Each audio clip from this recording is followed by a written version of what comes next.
So in this problem, we're given a ping pong ball at two different time intervals and the velocities at that time.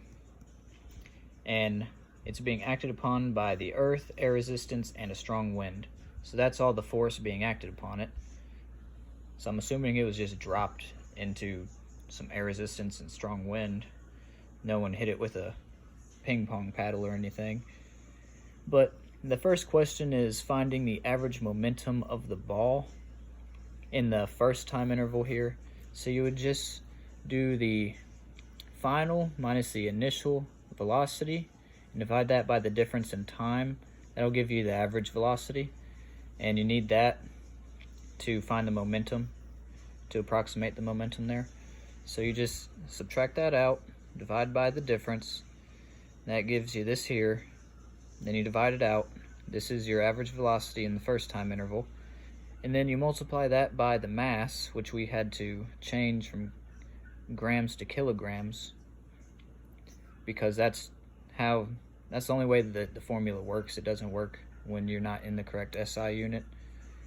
And you get this here. That's average momentum. And then it asks you to do it for the second time interval, which you just do the same thing, but you do notice there is a difference here in the average velocity, which means one of these is changing, which would have to be the strong wind. I'm guessing the gust just quit or sped up, because it was between 2 seconds, so that's quite a bit of time for the wind to switch up on you.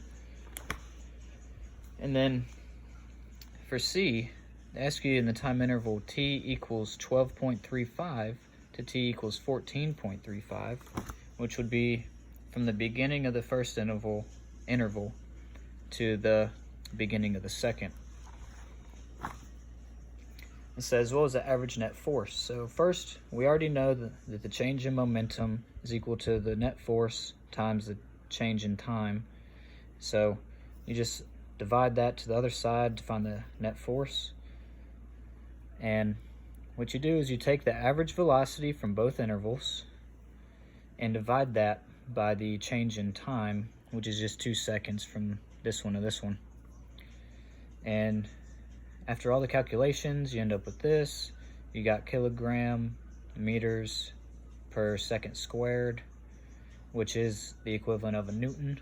So force is newtons, and that's the correct measurement. So with the units adding up, that's how you know you have done it correctly. But yeah, that's how you find the net force when you're given time and velocity.